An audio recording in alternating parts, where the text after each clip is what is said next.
All right, everybody, welcome back to Gridiron Gang, a Detroit News Lions podcast. We are doing something a little bit different today with the Lions going on their week 8 bye week. Everybody going on vacation, but not us. We're going to be doing a position-by-position diagnostics check on this Lions team as they reach the week 8 of the season.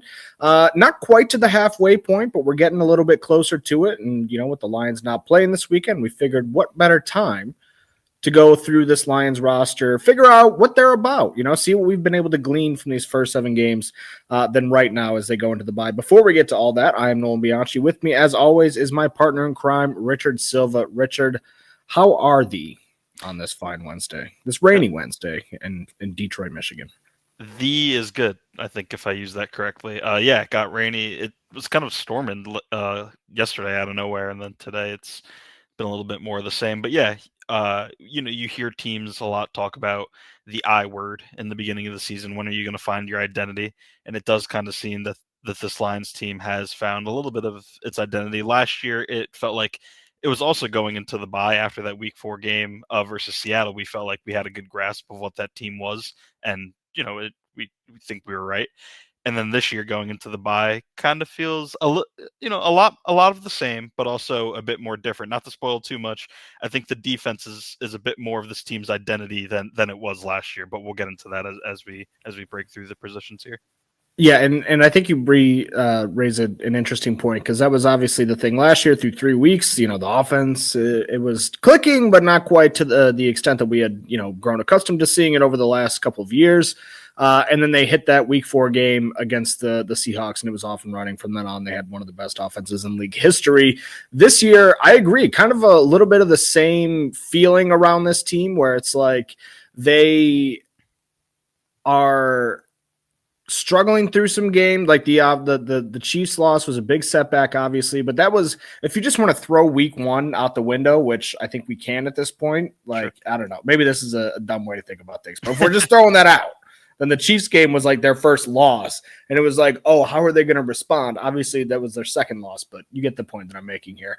And going into Monday Night Football, same with going into that Seahawks game where they were 2-1, and it was like, okay, they haven't been able to beat the Seahawks in the last couple of years. Can they do it this time? They end up exploding. They win by 2 scores. And then this game, I think we brought it up on the post-game pod, 4-3 going into the bye week is a lot different feeling than 5-2. And so I do think that not only was it important to get that win in the win column, but also to be able to go out on a high note, because if you lose 2 in a row going into the bye week, then it's a long 2 weeks. Absolutely. And continuing the likening of this year to last year, I think of that Cardinals game where I think they won 20-13, and it never really felt like they were not in control. They felt in control the whole time, but they kind of let the Cardinals hang around a little bit. Kind of similar to the Browns game this year where it was in hand, but really until Khalif Raymond's punt return, like to break things open, it kind of felt like, man, the Browns are kind of hanging around a little bit like the Cardinals were last year. And then we see, like you mentioned, that Seattle game. Then this year, the Monday night game against Tampa Bay. You're on mute. Thank you. We got a lot to cover here. So let's just jump right into it. We'll start with the quarterback. Only seen one quarterback all season. Actually, I think we got some Kyle Allen stamps maybe in a game earlier this season. Downs against the Bears. Yeah, some kneel downs against the Bears. Saw Teddy Bridgewater in action, by the way. We forgot to mention that on the post-game pod. He took some, what's the opposite of victory formation? Losing formation. Waving the white flag. All right, Jared Goff. Jared Goff has been excellent. End of story. 74.9% completion percentage, second behind Drake May, tied for second in passer rating, 116.4, also tied with Drake May. 15-3 touchdown to interception ratio. Only real bad game was Green Bay, maybe, and Cleveland. And I think it's a little bit debatable as to whether the Green Bay game could be considered truly bad for him because he was completing a lot of his passes. He just wasn't very efficient with it because of the way the Packers were playing the Lions on that day. And then he obviously also threw the interception. So I think for the most part, I mean, this is the same Jared Goff that we've grown accustomed to seeing. Maybe a few new wrinkles, maybe a few, extra points added on his pocket mobility ranking based on what we've seen so far. But I think by and large, this is the same exact Jared Goff that we've seen for the better part of the last 3 years. Agreed. I mean, he's been uberly efficient, uberly effective, uberly smart. And I think if you want to touch on one place where he's maybe improved a little bit, and he talked about this recently, is against the blitz, and he got asked about it. And he's always been good against the blitz since he got to Detroit. Early in his career, maybe not with LA, but since he arrived in Detroit, he's always been a good player against the blitz. Just not when that blitz obviously turns into pressures, but not many quarterbacks are good when they're getting pressured, regardless. He got asked about his improvement because this year it does seem like he's kind of taken it like another level up against the blitz. I think his passer rating is 129, which is a career high against the blitz. Granted, only 7 games this season versus 17 or 16 for all the other seasons of his career, and that's second only to Lamar Jackson, who obviously missed some time, so doesn't have the full sample that Jared Goff does through 7 weeks here. He's completed 75% of his passes, 589 yards, 5 touchdowns. And like I said, when he got asked about it, I want to say before the Bucks game, so about a week ago, he said, like, I think people forget that older players, and, older meaning he's in year 10. He's not 38, but he's not 21 either. Older players in his early 30s can still improve, can still get better. He said he thinks people, forget that. He thinks that people think, once you hit 27, you stop improving. And he said, particularly at quarterback, he thinks that this position has runway to improve into your 30s. And I think that's what we're seeing with him this year. Yeah, absolutely. His most impressive game of the season, I think, has been week 2 at Chicago. Bears were still kind of a mess at that point, but that was an emotionally charged game. The Bears played the Vikings pretty close. They had in week 1. They gave up that big comeback. Lions were coming off a pretty big beatdown at the hands of the Packers. We didn't know what we were going to see. And just with all the emotions in this one, I thought that Dan Campbell would have his guys ready, but you just never know what's going to happen in this league. And I think if they would have lost that game, it would have obviously been, the panic button would have been firmly sounded. It would have been a lot of narratives thrust upon Jared Goff, a lot of narratives thrust upon Dan Campbell, but those two in particular came out, and I think they answered a lot of critics, as well as kind of just shutting the door on narratives that had the chance to linger all season long. But they come out, Jared Goff goes 23 for 28, 82.1% completion percentage, 5 touchdowns, 0 interceptions, and a season high 334 passing yards. Just phenomenal stuff. And if I can add, I know we've mentioned this before, doing it without Ben Johnson, doing it without Frank Ragnow, 2 of the 4 most important pieces that we felt of the offense from last year, and he's doing it without 2 of them right now. All right, running backs. This is going to be, I don't want to say it's a bit skewed, but I think if we were to come on here this time last week and talk about the running back situation, that the tone would be just a little bit different. But Jahmyr Gibbs coming off the greatest game of his career. I think he had 221 scrimmage yards. 218. 218 scrimmage yards. But I would still wager to say that outside of the Tampa Bay game and then the Baltimore game when David Montgomery went crazy, 12 carries for 151 yards and 2 touchdowns, I think the run game has been a little bit disappointing, at least compared to the production in years past. I would agree. And I think for both running backs, and the percentage points for both, it's significant for Montgomery. The percentage points for Gibb, for the stat I'm about to say, is not very significant, but it's still less than it was last year. Success rate. He's at a 50% success rate on his rushes this year, which we've talked about before. First down, second down, third down, there's different definitions of success rate. It's per Pro Football Reference. It's 50% this year versus 53.6% last year. Again, sounds small, but 3.6 percentage points is a handful of carries that can make the difference between a first down, extending a drive, or scoring a touchdown or anything like that. For Montgomery, it's 43.6% this year compared to 55.1% last year. He actually had a higher success rate than Gibbs. Obviously, Gibbs was last year. Obviously, Gibbs was more explosive, but on a down-to-down basis, you need 4 yards. Montgomery can get you 4 yards. And Gibbs's yards per attempt is down by about half a yard. So I think, again, it's poor timing because he did have an incredible, I can't say incredible enough game. But I do think the running backs, maybe less the running backs, the run game in general, which will tie into the offensive line, is not as explosive and as efficient as it was a year ago. And to their credit, the 2 games that they have exploded, Tampa Bay, Baltimore, both on Monday Night Football, both great spots to have those breakout games. Like they needed them in those games. And against traditionally good run defenses. Yep. Gibbs through 6 games this season, Yards per carry dropped from 5.6 to 4.5. He had just one game through 6 games with 100+ yard scrimmage yards. He had 3 of those last season. I accidentally hit the wrong button in my notes. Now I'm scrolling back up. Sione Vaki only played in one game because of a groin and hamstring injuries. Unfortunate kind of turn of events for him after a semi-promising rookie season. Craig Reynolds still good on special teams, but I do wonder if he's losing his role a little bit to Jacob Sailors, who seems to be one of their preferred options on the kick return there. That used to be Craig Reynolds' job, and now this past weekend it was Jacob Sailors and Khalif Raymond. So a little interesting that they're going in that direction a little bit and taking a little bit more off Craig Reynolds' plate. Can we talk about a little bit to the whole Gibbs Montgomery split backfield? They're starting with Gibbs this year, which they haven't done in years past. And I know we mentioned it, I think last week when we were talking about the run game struggling a little bit. If you look at like touches per game, it's actually kind of similar. Jameer's this year is about 19. Last year was about 18. For David this year, it is it's 3 touches less a game. That's rushes and receptions combined. So that is 3 plays. Doesn't sound like a ton, but 3 plays per game does add up after a while. They are definitely leaning on Gibbs more this year, and I know Dan Campbell said that he would like for it to be more even. But even in this last game, and again, perhaps this was just by virtue because Gibbs was playing like an alien, and I say that with the most complimentary nature behind it. So they were just riding his hot hand. I think he had 17 rushes in that game, and David Montgomery had 13. I think that's a little misguided. I don't even know the word I'm looking for. Misguided. Thank you.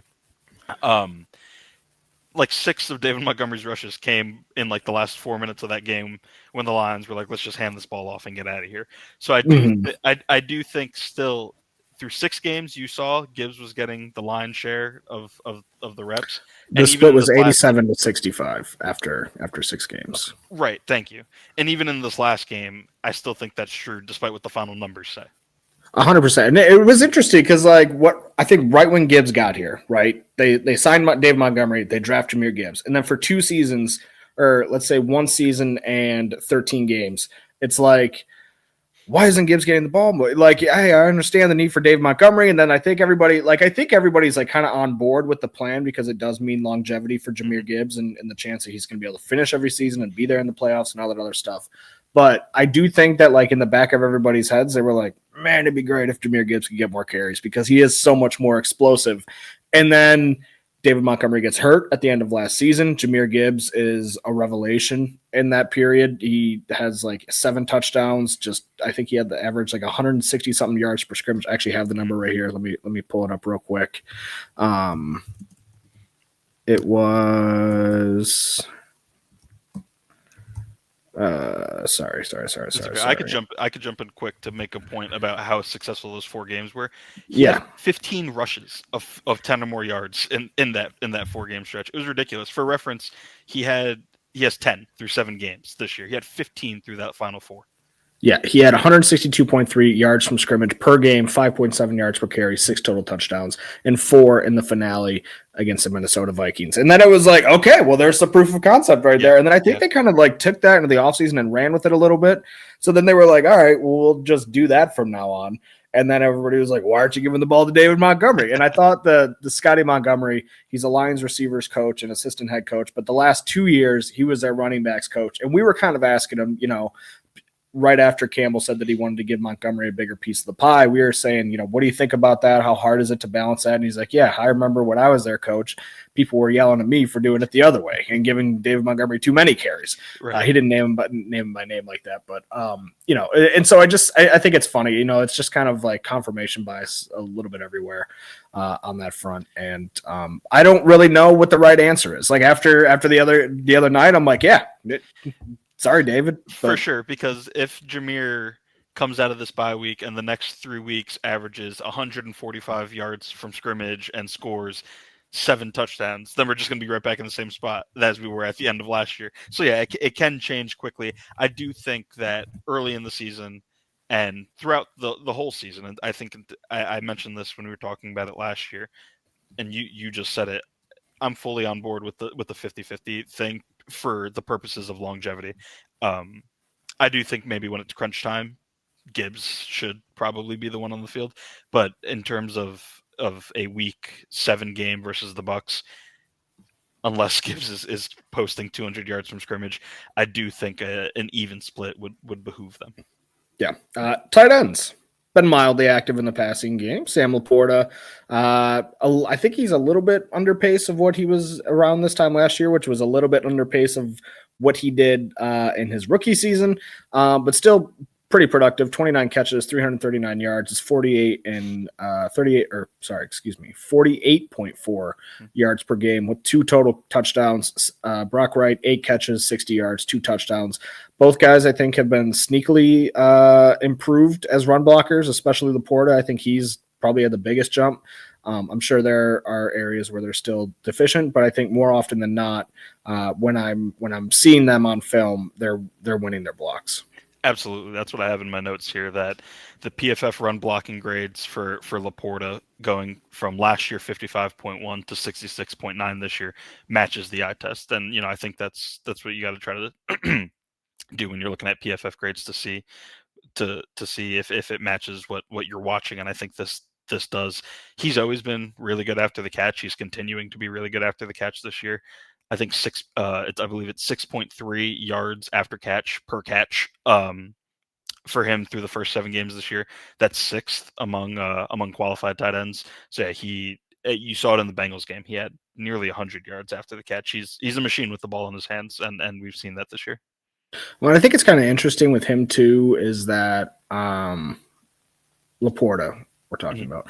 What I think is interesting with Laporta is it feels like he never gets enough targets. Like it feels like he's not ever involved enough in the passing game. And like, I understand that's kind of the primary struggle that we talk about all the time when it comes to an offense with so many good players is how do you get this guy the ball? I mean, I remember asking Ben Johnson at the beginning of last season, Sam Laporta is off to a little bit of a slow start, or Tim Patrick, hasn't gotten very involved in the passing game. And he's just looking around going, who do you want me to take targets away from to get that guy the ball? Because yes, on the one hand, haven't been, as productive as maybe the skill set would indicate. You look at a guy like Laporta, you see every time the ball comes his way, he's going to catch it, he's going to run with it, he might break a few tackles, but how do you get the ball in his hands more? I don't know if you necessarily need to. I think probably Sam Laporta fantasy managers would like that a lot because only the 2 touchdowns on the season, but I struggle with what to make of his performance a lot of the time because it feels like he should have a little bit more like production, but at the same time, it's like, who do you want to take targets away from? It's funny because I think we're all guilty of playing this game that whoever is not the in vogue target option is we all have questions like, why isn't this guy getting more targets? Season opener last year, I think St. Brown had 13 yards on 3 catches, and everyone was like, like that's weird. Like, what the heck happened there? Like, is JMO going to take away from Amin's dominance? And then it doesn't, obviously. And then the Laporta thing, and he closed last year really strong. I think starting with the Houston game on, he had a really good back half of the season. I know he hurt his shoulder in that Houston game or tweaked it. And then Tim Patrick was another guy that you mentioned. And then we go into this year, and it was, why isn't Isaac Tesla getting more? It's still kind of a question. Why isn't Jameson Williams getting more? And it's just it does kind of seem like a wave that someone's going to be upset all the time, or not upset. We're going to be upset on someone's behalf all the time. No, I think that's the really interesting thing about this offense right now is I think you can say that about more guys than you can't say that about. Like I think I guess we should just move on to the tight ends or to receivers. Ross Dwelly, just throw him in there. 39 offensive snaps. He's been a run blocker on 29 of them. He's been fine. Haven't seen him be a disaster really at any point this year, so all good. Passing marks. With the receivers, Amon-Ra St. Brown is still really the only consistent receiver. Like I think like Isaac Tesla, why isn't he getting the ball more? Jameson Williams, why isn't he getting the ball more? So when you look at just all these different offensive skill positions, I do think that like on the whole, there is a gripe to be made about guys maybe not getting enough opportunities to make plays. And, we talked about how the the numbers in this case don't really match the eye test, where through 5 weeks they're like the highest scoring offense in franchise history, but you're like, there's just something about it that just doesn't feel right. And they weren't capitalizing on, short field opportunities. That was something that plagued them also in the Tampa Bay game. Something that needs to be figured out over this little bye week here is third down efficiency and their ability to capitalize on short fields. Jared Goff talked about that after the game.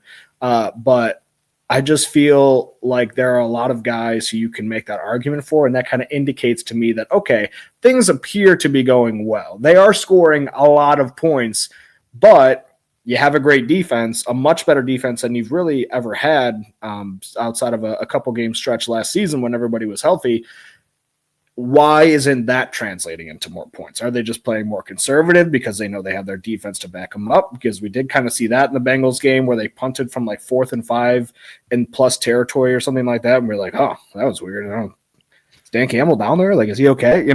But I do wonder if that's, going into things. I don't know. There's just a lot of things that it's like, gosh, like they're scoring the crap out of the ball. They're 5-2. There's not much to complain about, but there's a lot of guys who I think you can make the argument that they're being under targeted right now. You mentioned the third down efficiency, and that was Dan Campbell's answer this week when he got asked about what we're talking about right now. Where like it feels like maybe like why isn't JMO getting the ball more? And he brought up the third down efficiency. He's like, we extend like a few more of these drives, and all of a sudden you have 3 to 6 more extra plays that are targets that can go to players.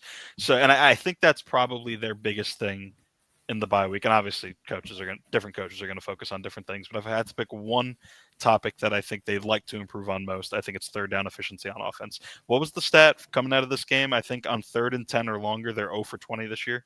And obviously 3rd and longs are difficult to convert, and some of that has to be because they're so willing to go for it on 4th down. So it's like, all right, it's 3rd and 10. If we run a play that gets 7 yards, it makes it 4th and manageable, willing to go for it. But that's a marginal difference. It doesn't account for 20 plays, 0 and 20.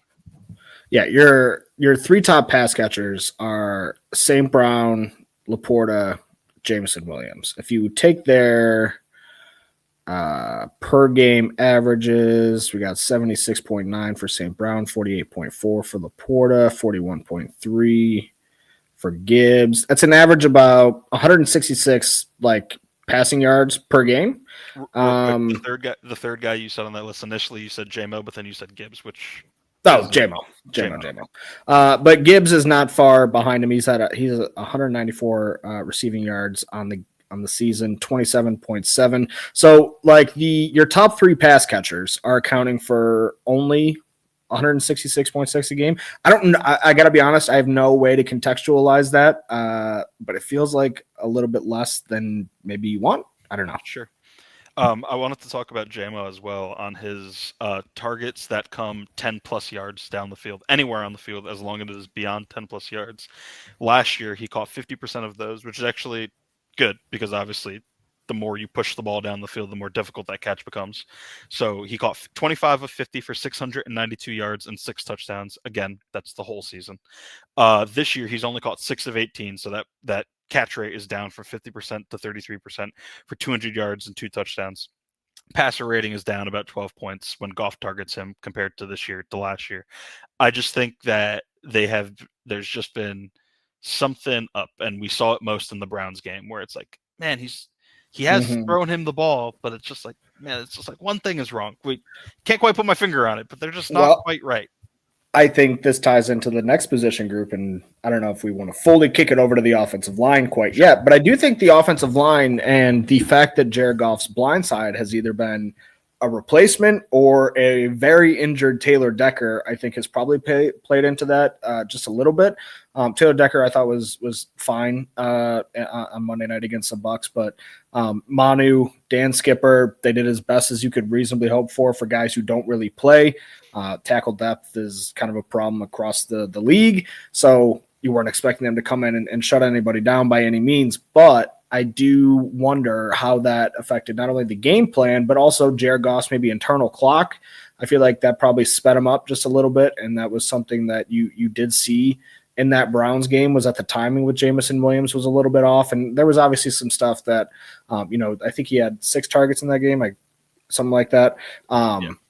And, one of them, it's like Goff's sliding to his left, trying to uncork a ball 50 yards down the field, and a D tackle gets his finger on it, and it just ruins everything. And it's like, that looks like the timing's off, whatever. But if you look closer, it's just one little thing that just derailed the flight of the ball that maybe prevented it from being a catch. And so just little things like that. The pass blocking, I think, has been good. And again, we'll touch on that in a second, but I don't think it's been consistent. On a week-to-week basis, I think some of those guards have kind of fluctuated a little bit, which has maybe also played into the internal clock that we've been seeing from Jared Goff. So I think a lot of things could go into that, and I'm curious to see how they get it fixed because, you do need to get Jameson Williams more involved in this offense. You do need to get Isaac Tisla or whoever you want that third receiver to be, whether it is him, whether it is Khalif Raymond, more involved in the offense, I think, down the stretch here. You want to jump into the offensive line head first? Let's jump into the offensive line. We'll go right to left here. As a unit, I think it's been a little up and down at times, but I would say mostly up after the disastrous start at Green Bay, which was one of the worst offensive line performance I've seen in the Dan Campbell era, if not the worst in the Dan Campbell era. Right tackle Penei Sewell. I mean, there's not much to say about him, just an absolute stud. Seems to be hitting an even new plane of existence this season with his play. Both as a pass protector and as a run blocker. Not really much to talk about there unless you want to add something real quick. No, just easy go. He was moving like a freight train on that one play that he was beside himself missing, but still. Yeah, that was very funny. And I think it was a screen pass to Gibbs, and he takes it out in the open field. I think he makes one guy miss, and then it's like a race, like, can Penei Sewell get to Antoine Winfield? And he does, and he's going so fast that he just completely whiffs on him, and you immediately see Gibbs look back at Penei, like, what the heck was that? You see Penei, like, just absolutely beside himself. Full on, like, surrender Cobra, like, in the zone. Like, what? No. Yeah, he it was like Steph Curry hit a buzzer beater in his face against his favorite team. Right guard Tate Ratledge probably showed the most growth, I think, because he came into this season, I think, with the lowest floor. Absolutely lights out as a run blocker in the Baltimore game. I think it's steadily improved for the most part, but definitely still like a couple dips here and there where you're like, wow, was that supposed to be like that? Because it was like plays where like he gets beat so badly, you almost wonder if he was supposed to let the guy win. There were a couple reps against the Chiefs and Chris Jones last week that you were like, oh boy. But again, it's Chris Jones. So up and down, completely understandable. But again, I think the main point here is that he has steadily improved. And I think better as a run blocker than pass blocker. I think you see the what the heck was that? More when he's in pass protection. Yes. Run blocking. Yes. I think in run blocking, and we'll touch on it with Mahogany when you get there. Kind of a mauler, like, and that was him coming out, dude. The combo block that he had with Penei. I was just gonna reference that. I forgot who they blocked initially. They combo blocked a down defensive lineman in the defensive end, and then Ratledge climbs up to Levante David, an awesome player. Yeah, and just totally like clears the way for Gibbs on that 78-yard touchdown. It was, for my money, that was Ratledge's best play of the season so far. That was awesome. Yeah. And, a lot of people will point out, hey, play next to Tate or Penei Sewell. That'll help anybody. And that's true. Like, that's part of the reason why you feel confident putting him there as a rookie is because, you get to stick him next to Penei Sewell and he gets to learn there and grow with him and also benefit from all of the things that playing next to Penei Sewell gives you. Who has Penei gotten paid? He got Zeitler paid this past offseason. And granted, not saying these players aren't also good players, but, like you just said, you look really good playing next to Penei. What is it? Zeitler? Who I think it might just be Zeitler. Was because Jonah Jackson played the left side. Yeah, I was gonna it was Graham Glasgow at right guard in 23. And then it was Halapuli Vaitai, I think, in 22. Right. But Graham had his best season of like the last 3 seasons when he was in that right guard spot. Until maybe this season. Yeah, that is true. Let's move on to Graham Glasgow. A little bit of a resurgence. I don't think it's been talked about enough, Rich. He's been playing really, really good back there. He's having his best season as a pass blocker of maybe his career. It's imperfect data, but he's allowed just 8 pressures and 0 sacks all season. Per PFF, allowed 45 pressures and 5 sacks last season. So that just tells you how much of a departure it's been from that 2024 season when it was like it kind of felt like, all right, it's time to move on from Graham Glasgow, because if he brings that level of play in here along with maybe a couple newbies, that will probably just be wholly unacceptable. But he has been absolutely fantastic. He's on pace to have his best season of his career in terms of pressure allowed per games played. And he's doing it all while bringing along these two young pups right alongside him, which I think is the most impressive part. This is something that I probably should give a little more credit to down the back half of the season. Some like stories I should probably try to pursue in the locker room with him, because he has been absolutely excellent. Yeah, and I think some of that has to do, you're a little bit more insulated at center would be an argument, but on the other hand, you just mentioned it, he's insulated by essentially two rookies. So, he is pulling a lot of that interior weight himself. When I did my film review after that Packers game, obviously the whole offensive line was the main issue coming out of that game, but I circled Graham the most within that offensive line as like, I think he had a rough game, specifically in the run game. I think he had a rough game. And if he doesn't improve, it might not be pretty. And, not that I thought the bottom was going to fall out or anything, but if he did not elevate his play, I did not think 5-2 going into the bye week was on the table. He has elevated his play greatly. He's been awesome, and they are 5-2 at the bye week.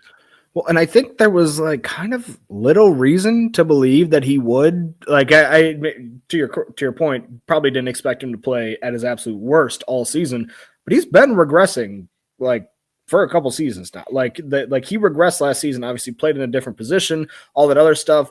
Like I think it's really easy to just go, oh, well, he's not used to playing left guard. He doesn't like playing left guard, so that's why he didn't play as well at left guard.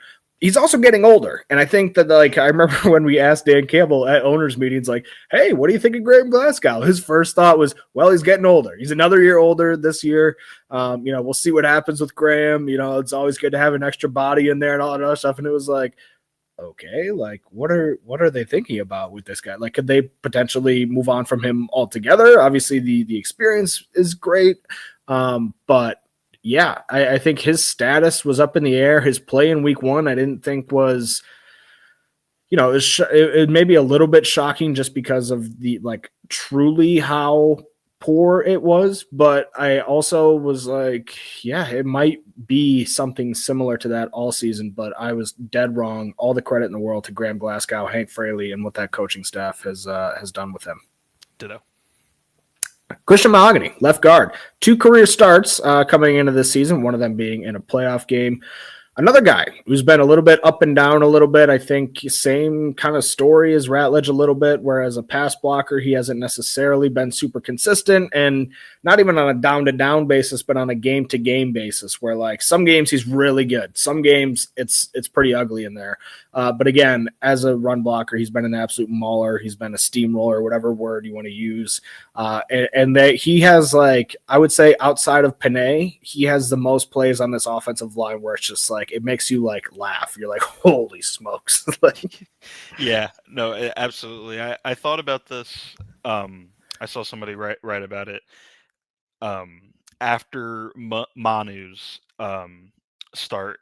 And I did the film review on Manu, and something that I noticed was he didn't, like, search for work when, like, there wasn't work to be had. And that's not to say he'll never do that. It's first start, whatever. Can you explain that real quick a little bit? Yeah, like if I'm lined up as the left tackle and the defensive end lined up over top of me, who is my responsibility if he rushes, drops back, and they run like a simulated pressure and they send a linebacker from the other side, I go into my, like, kick slide and I have no one to block. And I don't know what to do now. I think it's a sign of, like, a really good player, and you have to be careful doing it because, like, if there's a delayed blitz coming on your side, like, all of a sudden now if you do this, you leave no one to account for that guy. But if you're sure no one's coming, go look for work and basically go, like, level a dude that's engaged with. If I'm Christian Mahogany, look to my right to see if Graham Glasgow is engaged with somebody, look to my left to see if Taylor Decker is engaged with somebody, and if so, knock that person on their butt because they're not going to see you coming from the side. Mahogany, that's That's what he loves looking for. That's what he lives for, man. That's him. That's him. I think that's the best way to describe Mahogany. Is that his favorite play in football? I think is when he doesn't have a responsibility and he looks to his left and he sees a defensive end engage with Taylor Decker and he says, "I'm going to put this guy on his butt."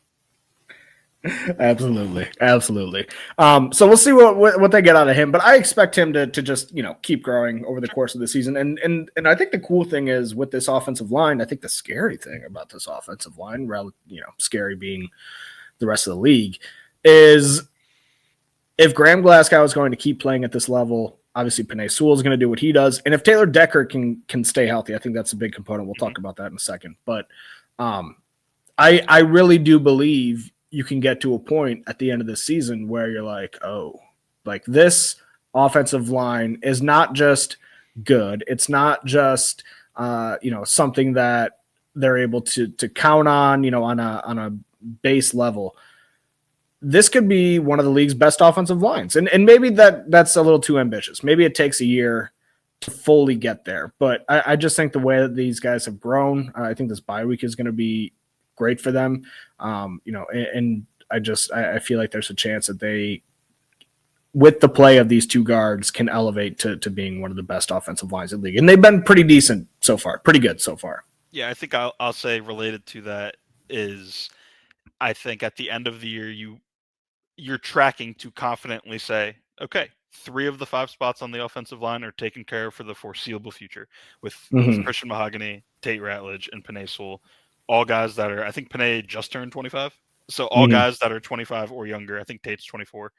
And you're good there for a while. And then you'll see, Taylor's older, Graham Glasgow's older. So when I say a while, I mean 2-3+ years down the road. I think those are the 2 spots where you would look to the future. Yeah. Taylor Decker, been good when they've had him. Mm-hmm. Curious to see how he holds up down the stretch. I didn't talk. Did you get to talk to him in the locker room after the game on Monday? I did not. Okay. Sounded like, based on what Campbell said yesterday, that it hurt a little bit for him to be in there.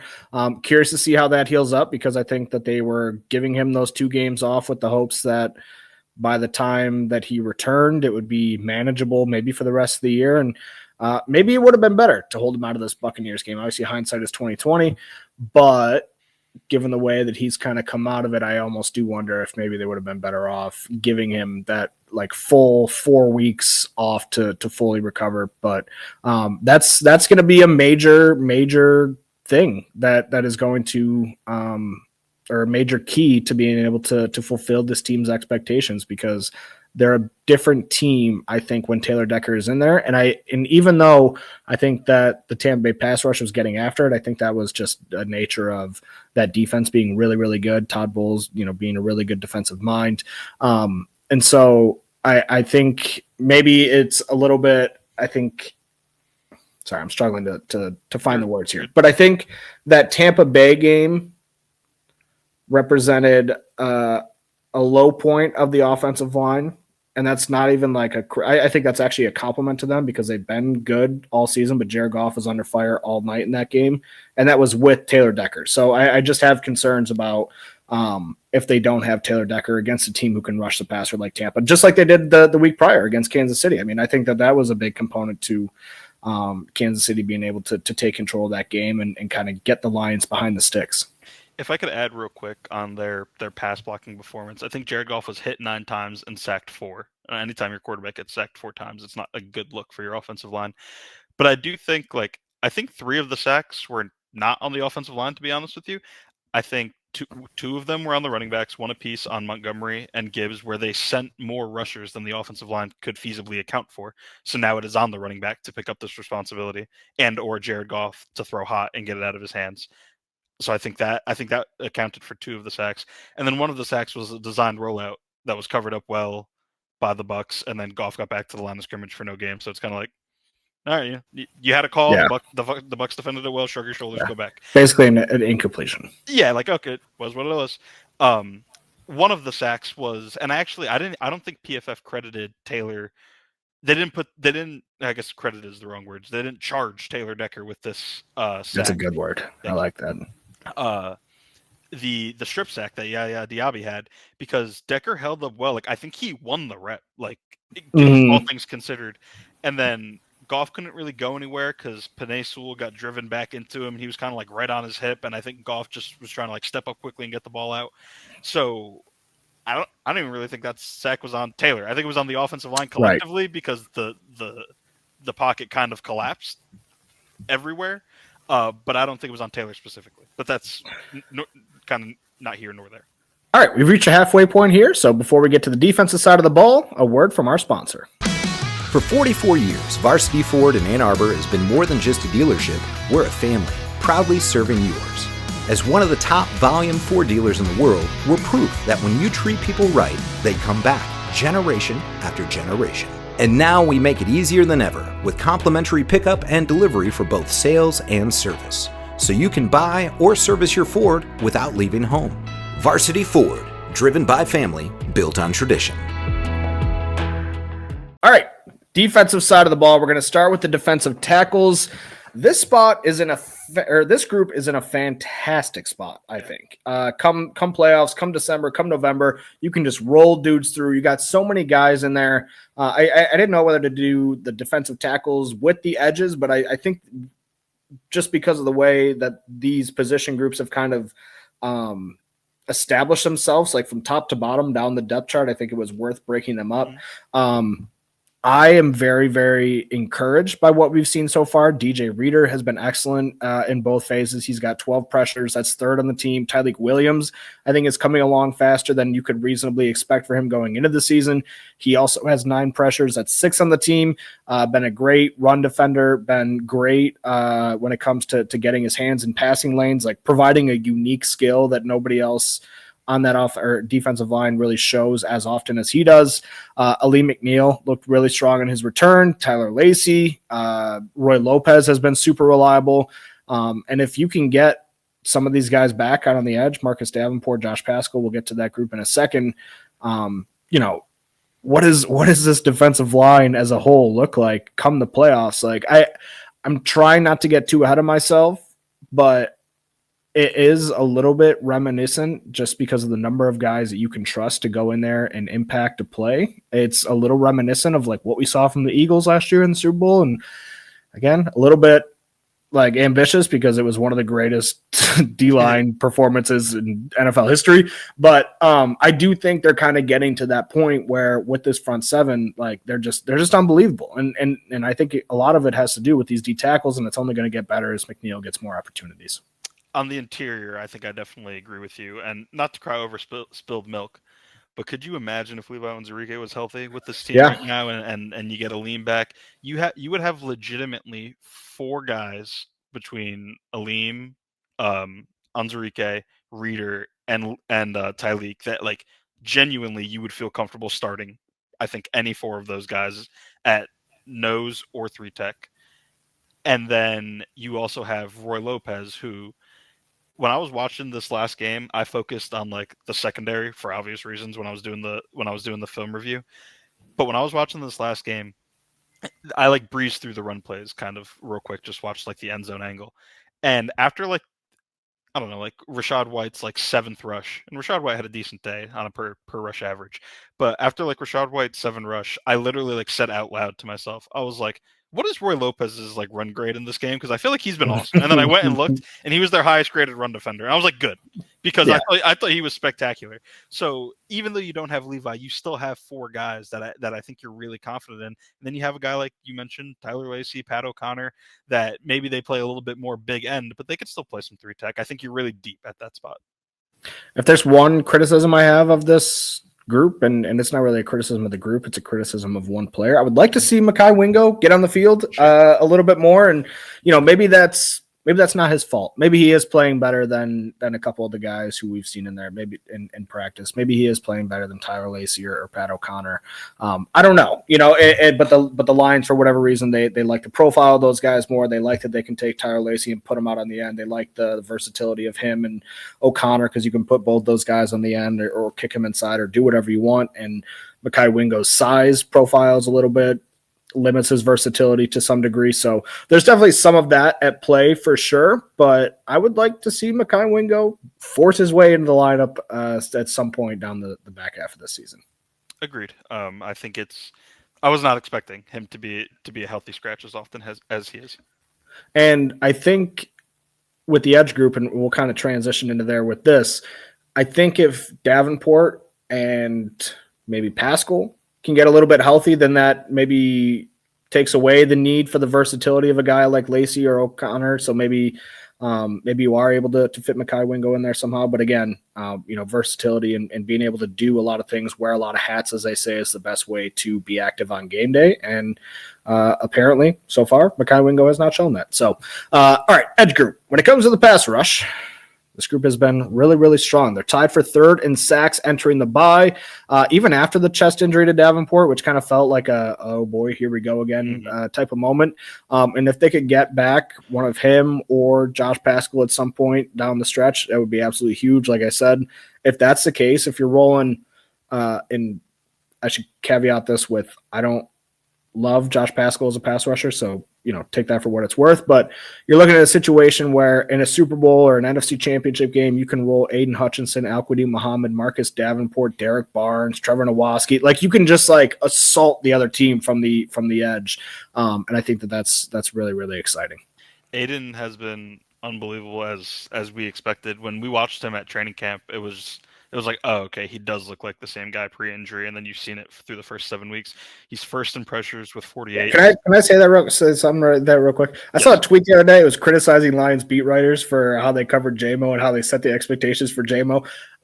Fair enough. We nailed Aiden Hutchinson, though. Yeah, I do agree. And listen, I don't feel bad about saying good things about players when the coaching staff also agrees. Yeah. We're we'll get into DBs soon, but Tara and Arnold, we all thought he was awesome during training camp, and then Kelvin Shepard was like, yeah, he's playing like a CB1, and I was like, okay, good, I see it as well. And then it hasn't quite translated, but we're talking about edge rushers right Aiden now. Aiden Hutchinson. First in pressures with 48. This is per PFF. First in hurries with 33. First in strip sacks with 3. He's tied fourth in sacks. He's fifth in win rate. He has been just totally unbelievable against the Bucks on Monday night. Seth Walder from ESPN pointed this out on Twitter that he got chipped 56% of the time in the first half per Next Gen Stats, and it was clear. There was one rep where I laughed because Sterling Shepard was kind of lined up tight. The veteran receiver was lined up tight to the line of scrimmage, and he doesn't even run a route. It was a passing play, and he's just there to help, he's a tight end, help the tackle, whether it was Charlie Heck or I forget, or I think it was Charlie Heck. I don't think it was Tristan Wirfs. Try to block Aiden Hutchinson. For reference, like I said, Hutch got chipped 56% of the time in the first half. TJ Watt has the highest chip rate this season at 39%. He's just a guy that you have to account for, and he changes the math up front. I was listening. I was watching the TV copy back on Monday night after I got home, and Troy Aikman was like, "Man, you'd love to send 5 guys out in the route and get people open down the field, but you can't because you just have to account for this pressure." And that's something that I think has maybe gone a little bit overlooked in the aftermath of this game and how well the secondary played. Yes, they played lights out. They set all these most pass breakups in a game in franchise history, stuff like that, just absolutely insane. But then on the other hand, yeah, they were only able to send, so many guys out on the route on each individual play because they were so worried about blocking it up and make sure that Baker had time to get to his progression. So that I think was a big thing. Al-Quadin Muhammad is having a career year. He's 13th in the NFL in pressures with 27. He has 5 sacks. He could possibly be due for some regression just because of the fact that he's never showed this before. So I think that is something that we're going to be keeping an eye on in the second half is can he sustain this over a 17-game season? But to counter that, I would say Ali McNeil's return should only open up more opportunities for him. So sky's the limit for him in the back half of the season if he keeps playing the way he has. Yeah, we haven't seen it stretched over an entire season, but when he came in last year, that second half of the season, it wasn't quite this good, but it was pretty decent. It gave you he had 3 sacks. Yeah, he was 26 pressures or something through 9 games or something like that. So he was solid in that stretch, and it's continued this year.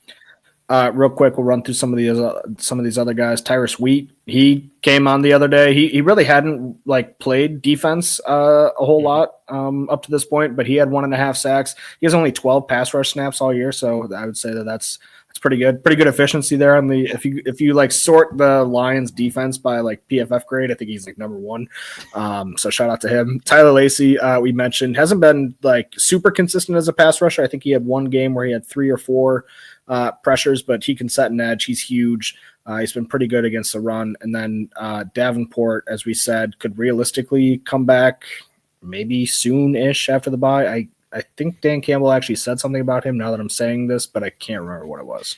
He was asked because he was eligible to come off IR for this week. He had done his 4 games, and Campbell said, "Yeah, that's an after the bye thing." So potentially as early as the Minnesota game, or not. We don't really have a ton of clarity on that.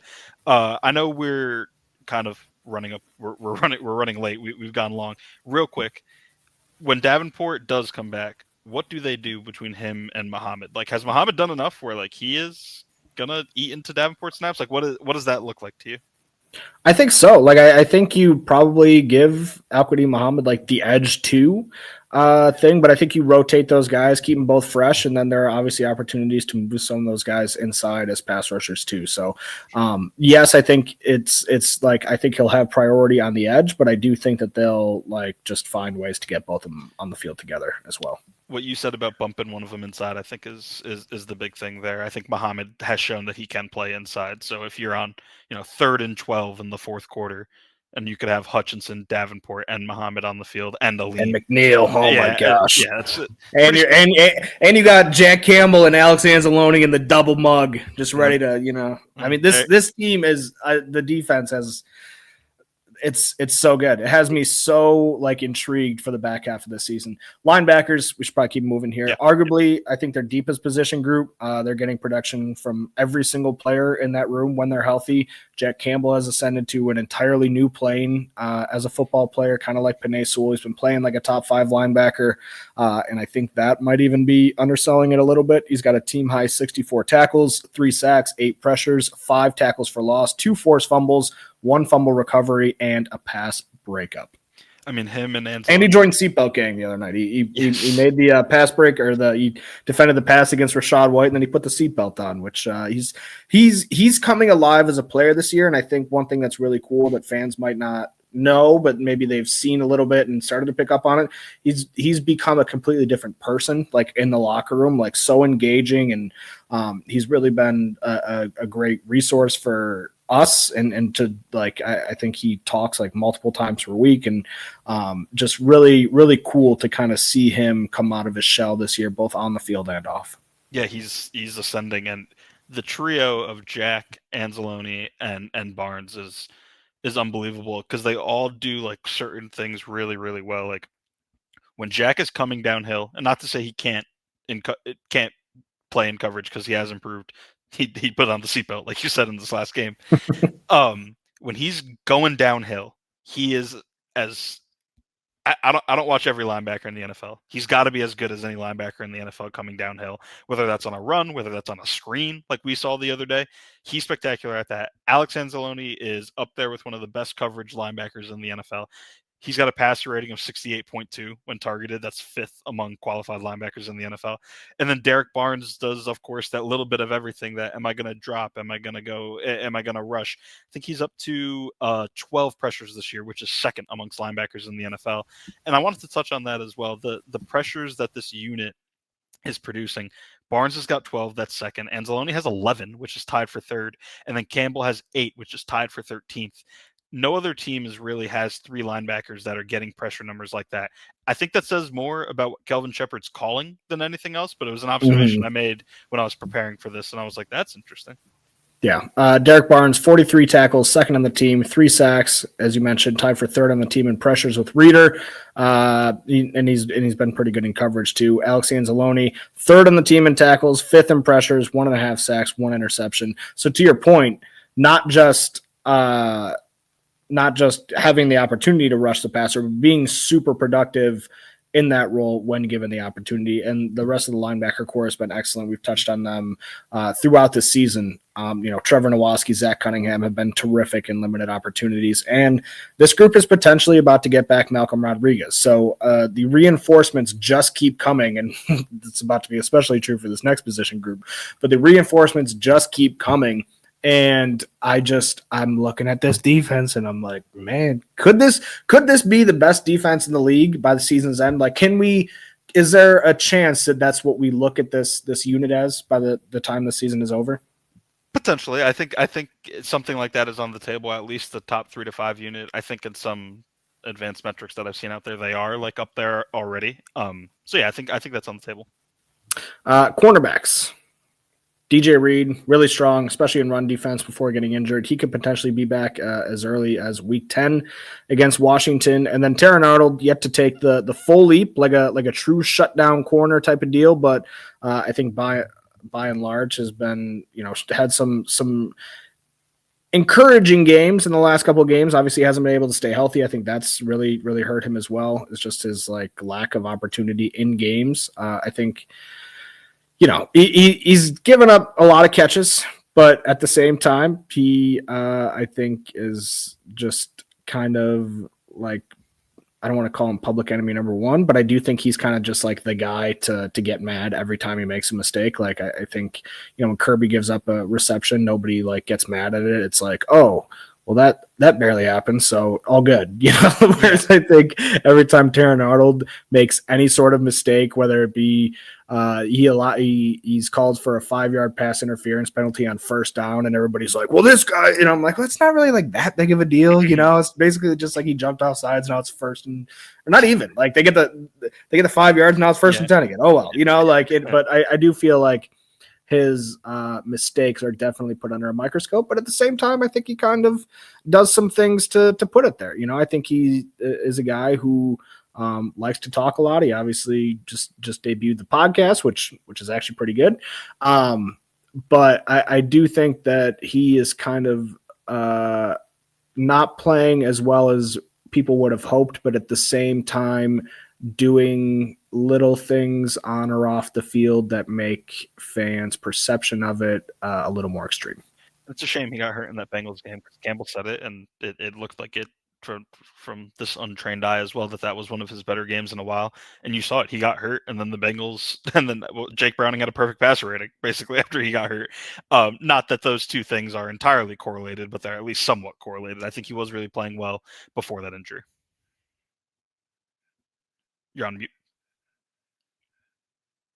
Amik Robertson has been really, really good as well. I think there was that one splash play that he allowed versus the Bengals when he got burnt on the double move by Jamar Chase. But other than that, I think he's been pretty strong. Absolutely, yeah. No, he's kind of like the one guy that's just been keeping this thing together. It's him and the kids, basically, him and a bunch of guys that have never played before in this last Bucks game, and they were awesome. And on a talent level, if you had to pick one of those cornerbacks to be out there for that Bucks game, maybe you don't pick Amik. Maybe you go with DJ Reed or maybe you pick Terrion. But I do think from an emotional from a dog standpoint, and from a guy who's gonna instill confidence in his teammates, I think Amik was almost the perfect guy for that role. And I just think he brings so much to this defense that you can't really see on the stat sheet. And I think sometimes some of that can be a little bit overblown, but in the NFL, I think when guys' confidence is so up and down and where you do get beat so often, even as a good player in this league, I think it's just so important. Absolutely. Which other cornerbacks do we want to hit on here before we Nick Whiteside, phenomenal game the other day. Rock Ya-Sin has been pretty good when he's had limited opportunities. The weird thing is I want to talk about these guys, but it does feel like the starters are coming back. So it's like these guys were awesome against the Bucks. Like Nick Whiteside, Rock Ya-Sin, and Amik Robertson, they manned the outside. And then at nickel, it was Arthur Millette. And then when Millette got hurt, Eric Hallett came down from safety, and then it was Lawrence Strickland and Harper, who I'm unfortunately forgetting his first name. Thomas Harper, thank you. Who I think out of all the DBs that played in that game, Amik Robertson excluded because he's a regular starter, I thought Thomas Harper played maybe the best out of all of those guys. There was a few moments in that game where like him and Hallett, where I looked at you and I was like, dude, that looked like Brian Branch. That was awesome. Yeah. Like what they were able to do. And they used them like interchangeably, like Hallett and Harper, like they were coming up. One was going back, one was buzzing down into like that robber whatever zone. The other was in a deep, and then sometimes one would be walked up, but then they'd both go too high. They were awesome. And they deserve discussion here. But it is a shame. It's not a shame that guys are coming back. It's great, obviously, that guys are coming back. It's a shame they can't all play. Is what I'm getting at. It's a shame that some of these guys are not going to get opportunity going forward because they were spectacular against the Bucks. And Rocky Sean, we could dip in just a little bit on because I think he still is the next man up in that DB room when all those guys get healthy. So we could very well see him again, in a game or making a start or something like that. He's been pretty good. 18 targets this season, 9 receptions for 90 yards and a touchdown. Like that's fine. Pretty decent actually. And then he obviously had 3 penalties. The one big one was against the Chiefs right before halftime. He gets called for a DPI, or maybe it was defensive holding. I can't remember. But basically that's the play that gets the Chiefs down to the 1 yard line instead of it being 4th and 10. And then they punch it in. I think it was the very next play. So, the optics, again, when you play corner in this league, your mistakes are amplified and your successes are often underappreciated. But I do think he had a couple moments in this Tampa game where his successes were very emphatic. He had 2 pass breakups on Mike Evans, one of them where it was a 3rd down, I believe, and Mike Evans made the catch, but Rocky Sean pushed him out of bounds, so he couldn't get the second feed in. And then on the play where Mike Evans unfortunately got hurt, Rocky Sean was all over him, maybe a little bit too all over him, some Bucs fans are saying online. But just for what he is as like a depth piece, I think he's played, about as good as you could ask from him. And then behind these corners, I already talked about Harper. I mean, Branch and Kirby they've both been as I expected them to play. It's kind of just been a continuation of last year where Kirby is the best ball hawk in the NFL and Branch might be the most versatile DB in the NFL. Talking about he can trigger on a play as fast as anyone. He could, fit a run gap as best as any safety can. He's good in coverage. Both of them are awesome and they've been what we've expected. Yeah, 33 tackles for Branch, 18 for Kirby Joseph. By the way, Terran Arnold, despite all the time he's missed, and I think this, even saying he's played 5 games is underselling his availability because he has left so many games early. 22 tackles, 5th on the team. I think if he would have played as much as Alex Anzalone, for example, I think he'd probably be up in that nearing the 40 range. So just really, really good from him in the run defense and stuff like that. And beyond the tackles, real quick, because sometimes people can say he has these tackles because he's letting up a reception and then he's just right there to make the tackle. He had 5 run stops and I think it was 5 run stops, which is obviously a tackle that results in a failure for the offense, but 10 tackles in the run game in general through the 5 games that he played. So twice a game he was coming up from the second level and being significant in the run game. So that is something that he does well. I think him and Reed both do it well. Yeah. The interesting thing about Branch, he's not blitzing as much this year. Obviously, when you have the linebackers that you do, that kind of allows you to take that off his plate a little bit, but that's something that he's not doing as much. And then defensively, Kirby Joseph, despite the interceptions, his PFF grade is way, way, way, way down this year. He's at a 59.1. His tackling grade, I think, has probably had a lot to do with that. But again, that is something that we have talked about could potentially be a result of him being hurt. He's been playing on one knee for pretty much most of the season. You can see it out there. And him getting healthy, I almost wonder, just sit him. They obviously sat him for the Tampa game. He's going to get the rest of the bye week. I would sit him for maybe another week or two. Especially if you can get 1 or 2 of these guys back. If you can get Terrion back, you're going to get Branch back. Maybe consider sitting him for a game. And I'm not even saying that on the heels of this immaculate defensive performance by the secondary. I don't know. I think in any case, they just need him to get healthy and be the same player that he's been the last 2-3 seasons. Sure. Yeah. No, I'm no doctor, but watching him try to make his way from the bench to the medical tent in Kansas City was rough. It was a borderline miracle that he made it back in that game. Yeah, agreed. So, all right, let's go to special teams real quick. I think I sprung this on Richard maybe a little bit. I don't know. I sent him a prep sheet. I was like, hey, here's what we're going to be talking about. I don't know if I sent this part to him. Did I? The special teams part, I'm not prepared for the special teams, but it's okay. Okay. All right. Well, that's all good. I'm prepared for the special teams. I got all the stats, so we'll be good. Punt return, been okay. Khalif had the one return for a touchdown. Seemed like maybe they were being a little bit conservative with their punt return approach up until that point. Like Dan Campbell said after the game, we were kind of keeping them caged up a little bit. And then this game, we decided to cut them loose, tell them to return some. And then all of a sudden he breaks one. So I do think that like kind of set off in a little bit of a light bulb in my head of like, oh, okay, they've been intentionally kind of preventing that. The Lions had the second best drive starting field position in the league. Their average starting field position is the 34-yard line. That's second to only Chicago, which shout out to the Chicago Bears. Boys are kind of buzzing down there in Chicago. But yeah, I mean, like it's hard to argue with the approach. Kick return, been like fairly decent, nothing broken, not generating a lot of big plays or anything like that, but no major miscues that I can recall. They're 17th in yards per return at 25.4. Anything to add on the kick returns? And they're trying some different things there. They've been shaking it up a little bit. They had Grant Stewart returning kicks at the beginning of the year. I think they've had Dominic Lovett at times. They've had Khalif Raymond, Jacob Sailors, Craig Reynolds, just a kind of an eclectic group back there. Looks like they're still trying to figure out maybe what the best combination is. Yeah, not so much to add on their own kickoff return, but on kickoff coverage. I think we've seen a lot of improvement from Jake Bates of placing the ball near the goal line, maybe like that 2-yard line. I think he's really improved there recently. Yeah, and that's been huge because you force them to bring it out, but also you do it in a way that doesn't give them an 8-yard head start. And Dave Phipp talked about it the other day. When you do, let's say you only kick it to the 8 and the guy is starting at the goal line, like that gives him an 8-yard head start to kind of run into that ball and have some momentum. Whereas if you're doing it like right on the line, that kick returner is not moving forward or backwards, so he's not able to establish any momentum before he makes that catch. Jake Bates, from a field goal perspective, he's been all right. He's 8 for 11. All misses have come from 50 plus. He's 2 of 5 from there, which includes a 67-yarder and maybe another super long one that I'm forgetting, but he missed a 58-yarder. He banked in a 58-yarder on Monday. Banked in a 58-yarder, missed the 54-yarder, and I can't remember what his other miss was. Do you recall? I do not. Okay, whatever.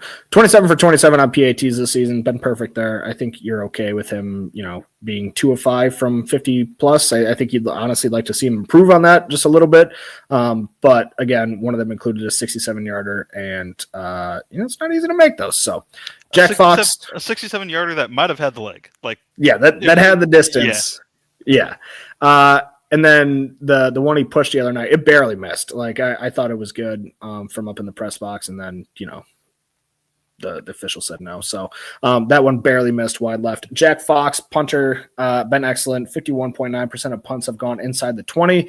That's the best rate of anybody in the NFL with 20 or more punts. And I think, that was another thing that Dave Phipp talked about the other day. He's always had the leg. He's always been able to do like the awe-inducing, like skyscraping punts. But the situational punting when Dave Phipp arrived in 2021 maybe wasn't as strong. He's doing it better than anybody in the NFL right now. Yeah, absolutely. I think he's 14 times pinned a team inside the 20 at this point this season. It's been impressive, which I think is third most, if I'm not mistaken. And another item that I did not include here, coaching, but we got a hard out here, so I'll just go through it quickly. I got head coach A++, defensive coordinator A++, offensive coordinator A-. Is that fair? Yeah, I think that's fair. Yeah, little room for improvement on that offensive side of the ball. Just a smidge. Just a smidge. All right, before we get out of here, we're going to do a quick blind ranking. Yes, and I'm the one who is going to give Richard the category for this week. And since it's a bye week, since we got no games coming up, usually we like to draw from the upcoming opponent for maybe a little bit of inspiration or something along those lines. We're going to do a little bit something different because, this is the week where you get to go out and do all your fall activities. So that's what we're going to be ranking today. Fall activities. Okay. Richard, are you ready? I'm ready. All right. First off, we have going to the pumpkin patch. Going to the pumpkin patch, 1 through 5. So I haven't gone to the pumpkin patch in a while, but it was fun when I used to do it growing up. I want to go back. Let's put that at 3. Let's break it up. Let's put a top and a bottom on it. Okay. We got bonfires. Bonfires. I think it's less about the fire and more about the hangout. The hangouts are just a good time at a bonfire. So it's between 2 and 4. I want to keep 1 and 5 open. I think I'm going to put it 2. Okay. Next up, we have haunted house. I think 5. You're a little scaredy cat? Yeah, a little bit. Okay. All right.